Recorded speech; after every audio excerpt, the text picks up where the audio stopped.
आज हम पढ़ रहे हैं CC1 का टॉपिक है वंशानुक्रम तथा वातावरण। वंशानुक्रम जिसका अर्थ है एक पीढ़ी से दूसरी पीढ़ी में गुणों का स्थानांतरण, और वातावरण जिसका अर्थ है कि अपने चारों ओर जो आवरण होता है उसे ही वातावरण कहते हैं। इसके अंतर्गत जो मानव का विकास है या फिर जीवों का विकास उसे हम पढ़ेंगे। जीवों का विकास वैसे तो विभिन्न कारकों पर निर्भर करता है, लेकिन हम यहाँ पर सिर्फ दो कारकों को देखेंगे। उनमें पहला कारक है जैविक कारक और दूसरा है सामाजिक कारक। जैविक कारक का अर्थ मतलब कि जीवों माता पिता के द्वारा जो हमको गुण मिलता है वही जैविक कारक कहलाएगा, और सामाजिक कारक जो चीज़ अपन आजू बाजू के वातावरण से सीखते हैं, अपने आसपास के वातावरण से जिस चीज़ को सीखते हैं वो सामाजिक कारक कहलाते हैं। और इसके बाद हम देखते हैं वंशानुक्रम का अर्थ। वंशानुक्रम का अर्थ एक पीढ़ी से दूसरी पीढ़ी में गुणों का स्थानांतरण ही वंशानुक्रम है। और इसमें जो वंशानुक्रम का अर्थ है इस चीज़ को हम जेनेटिक्स के सिद्धांत से देखे हैं, और वंशानुक्रम को और विभिन्न नामों से भी जाना जाता है, जिसका पहला नाम है वंश परंपरा और दूसरा नाम है वंशानुक्रम, एक और नाम है आनुवांशिकता।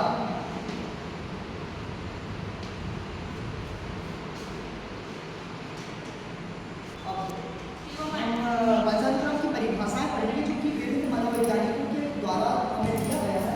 उसमें पहले वैज्ञानिक का नाम है, क्या नाम है? James weber. जेम्स वेबर जो कि एक मनोवैज्ञानिक थे। इनके अनुसार वंशानुक्रम की परिभाषा जो कि विभिन्न मनोवैज्ञानिकों द्वारा हमें दिया गया है, उनमें पहले मनोवैज्ञानिक का नाम जेम्स वेबर। क्या नाम है? इनके अनुसार क्या बताया गया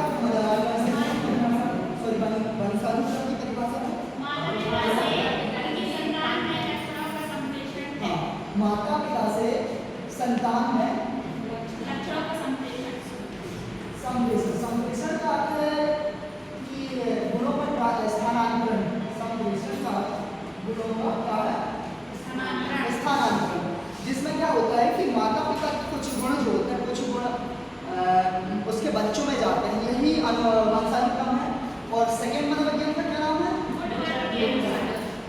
गुडवर्थ के अनुसार। गुडवर्थ के अनुसार क्या बताया गया वंशानुक्रम की परिभाषा? वंशानुक्रम वह होता है जिससे व्यक्ति एक पीढ़ी से दूसरी पीढ़ी में प्रवेश करता है। हाँ, इन्होंने गुडवर्थ ने बोला कि जो वंशानुक्रम है, वंशानुक्रम का अर्थ है कि एक पीढ़ी, एक व्यक्ति से दूसरे व्यक्ति में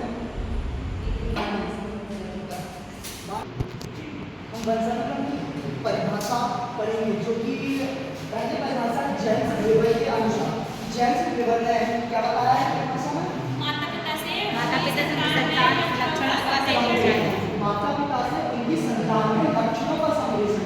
बेसिकली ये जो लक्षण है गुणों से मेल खाता है। लक्षण खाता है उनकी माता पिता से गुणों का उनकी संतानों में संप्रेषण क्या कहलाता है? वंशानुक्रम कहलाता है, जो भी अनुसार जेम्स वेबर के अनुसार। दूसरी परिभाषा किन्होंने गुडवर्थ ने उन्होंने क्या बोला है?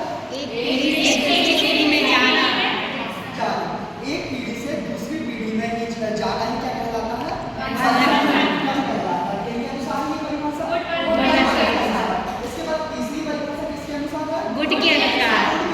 गुड ने वंशानुक्रम की परिभाषा क्या दी है?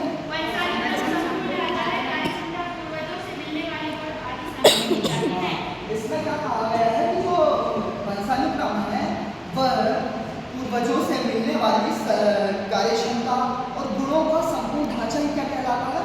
वंशानुक्रम कहलाता है। और फिर चौथी परिभाषा किन्होंने दी है? उन्होंने क्या बोला है वंशानुक्रम को?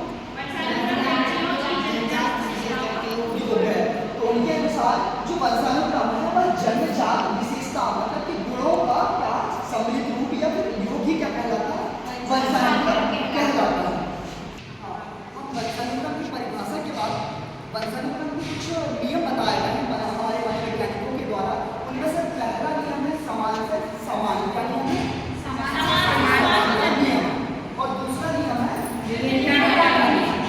समान से समान का नियम का अर्थ है कि यदि कोई एक जीव है उसके संतान उसी प्रकार के जीव के, जैसे कि मानव से मानव का ही जन्म होता है और गाय से गाय का ही जन्म होता है। वैसे ही समान से समान के नियम में समान से समान का नियम का अर्थ है कि जीव जिस प्रजाति का होता है उसके बच्चे भी उसी प्रजाति के होते हैं। जैसे कि मानव का बच्चा भी मानव ही होगा और पशुओं का बच्चा भी पशु ही होगा। वैसे ही अन्य जीवों में भी देखें, जैसे बंदरों में देखें तो बंदर का बच्चा बंदर ही होता है, न कि दूसरे जीव होगा। फिर इसके बाद दूसरा नियम है विभिन्नता का नियम। विभिन्नता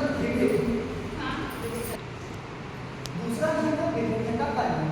विभिन्नता के नियम में ये बताया गया है कि जो एक पूर्वज होते हैं उनकी संतानें जो होती है उनमें कुछ गुण पूर्वजों की तरह ही होते हैं और कुछ गुण अलग भी होते हैं। जैसे कि रंगों में भी भेद हो सकता है, उनकी कार्य क्षमता में भी भेद हो सकता है, उनकी योग्यताओं में भी भेद हो सकता है। Thank you.